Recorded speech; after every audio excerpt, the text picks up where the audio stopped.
Welcome to LFN News, a production of LFN Media, bringing you the latest in celebrity news, with specific analysis to keep you in the know of what is going on around you. If you are new to this channel, please subscribe and hit the bell icon so you never miss any of our upcoming videos. We also encourage you to share your comments in the comments section below and let us know what you think about the issue under discussion and any other issue you may want us to discuss in the future. I am no expert, but if you asked me, R. Kelly's New York trial, that concluded in a lengthy 30-year sentence, was ironically an easy one to win. If you look at Jennifer Bonjean's and Ali Says and subsequent arguments for her appeal, R. Kelly should never have been found guilty in the first place, and he would now be walking the streets of Chicago, a free man. Truth be told, R. Kelly is currently incarcerated, thanks to his incompetent legal team that missed all the right signals for acquittal, even way back before the trial. In fact, one could argue that prosecution was even more incompetent than R. Kelly's legal team itself, but somehow, they came out with not just a win, but a momentous one. How ironic.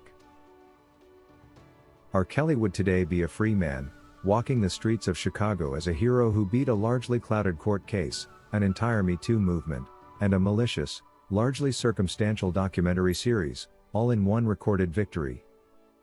It's no wonder you won't see much excitement on R. Kelly's face today, just because he is being held in his hometown. No. R. Kelly is not feeling at home at all just by him being in Chicago. If anything, R. Kelly's Chicago case is even more worrying than the New York one. But of course, with Bonjean's high expertise at the back of the Chicago case game plan, we can expect more tangible results here. The biggest worry is a good chunk of R. Kelly's accusers are actually from Chicago, meaning there is a threat, should the jury here be as compromising as the New York's, allowing every Tom, Dick and Harry who has anything to say about the R&B king take the stand, then we shall see an even more complicated trial than New York's. But why should the New York trial have been an easy win? One may ask. Well, first, there was a section of the jury that should in fact not have been part of the jury in the first place. R. Kelly was actually very open about his disappointment in his legal team for failing to get jurors from his court case removed from the jury pool who watched the scandalous Surviving R. Kelly documentary series that showed detailed commentary from several accusers, detailing their allegations against the R&B king. R. Kelly went on to explain in an affidavit that stated to the judge that his attorneys didn't even allow him to be a part of the jury selection process. Who does that? At certain points during jury selection, I did hear that some jurors may have seen the Surviving R. Kelly docuseries and that greatly concerned me, Kelly wrote.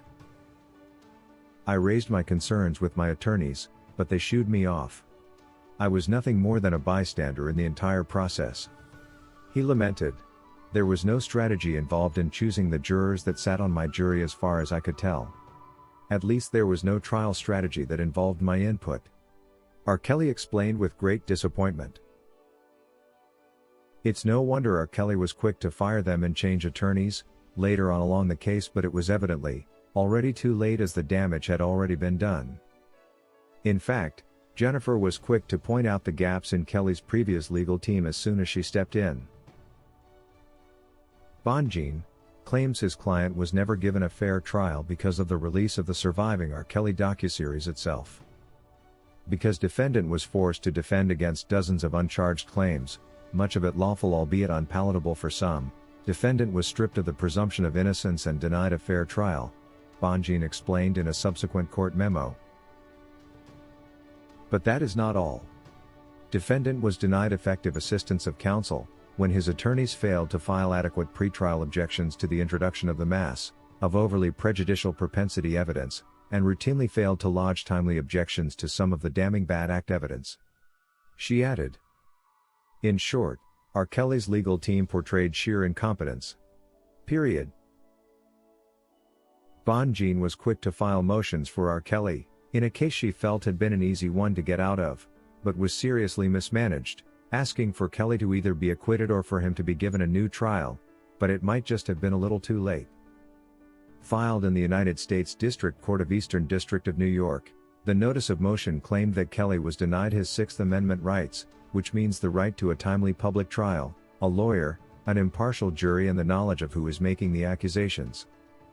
The motion, in addition to the arguments already cited above, also argued that a former council member was engaged in a conflict of interest, claiming that one of Kelly's trial attorneys was representing the defendant of a prosecutor's star witness, known to the court as Jane. The court had reportedly confirmed that the attorney did have a professional relationship with Jane while representing Kelly. However, Kelly had opted to waive the conflict of interest to be entitled to a new trial. In a separate motion, Bonjean argued for a judgment of acquittal as she stated that Kelly's conviction on one count of racketeering, as well as 8 counts of violating the Mann Act, had not been adequately proven.